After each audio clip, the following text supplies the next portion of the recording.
लीजिए सुनिए सूर्यकांत त्रिपाठी निराला के लिखे उपन्यास भक्त प्रहलाद का 10वां परिच्छेद सर्पदंश चेष्टा मेरी यानी समीर गोस्वामी की आवाज में। हिरण्यकशिपु की हिंसा और भी प्रबल हो उठी।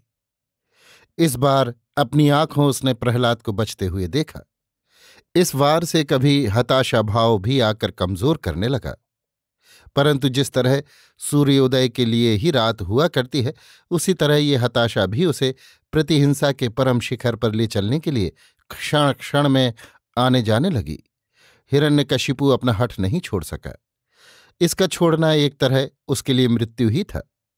जिस स्वभाव को जन्मकाल से ही उसने अपनाया था और जिसके लिए गर्व था, जिसके आधार पर उसका अब तक का तमाम जीवन ही संगठित हो रहा था, उसे छोड़ना उसके लिए मृत्यु नहीं तो और क्या हो सकता है।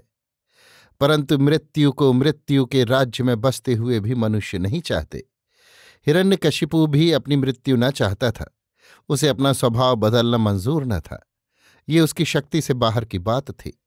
फल ये हुआ कि उसके स्वभाव में जहां से बाधा आ रही थी, उस बाधा को दूर कर अपने स्वभाव को वो निष्कंटक कर लेना चाहता था। इसीलिए प्रहलाद पर उसकी इतनी ईर्ष्या थी। वो प्रहलाद के मारने का कोई दूसरा उपाय खोजने लगा।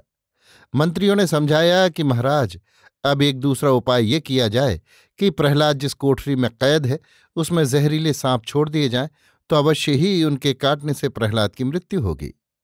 पूछना क्या था, हिरण्यकशिपु की हिंसा को कुछ शक्ति मिली। उसने जरा देर के लिए एक विश्राम सुख पाया। निश्चय हो गया कि जहरीले कई पुराने सांप बिलों से आज ही पकड़वा मंगाए जाएं। निश्चय के बाद सेवकों को आज्ञा दी गई। पुरस्कार की घोषणा की गई कि जिसका सांप जितना पुराना और विषधर होगा उसे उतना ही इनाम दिया जाएगा। लोभ सब कुछ करा लेता है, तो क्षण भर में कितने ही छोटे बड़े सांप कई पकड़ आए।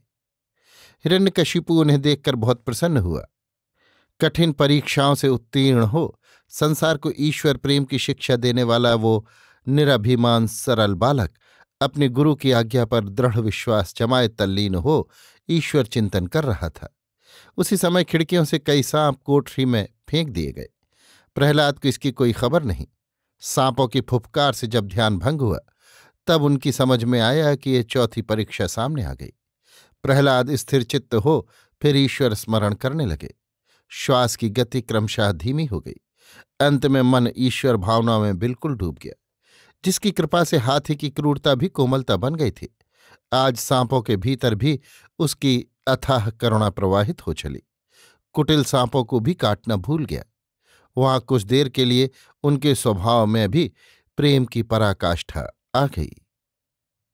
अभी आप सुन रहे थे सूर्यकांत त्रिपाठी निराला के लिखे उपन्यास भक्त प्रहलाद का 10वां परिच्छेद सर्पदंश चेष्टा मेरी यानी समीर गोस्वामी की आवाज में।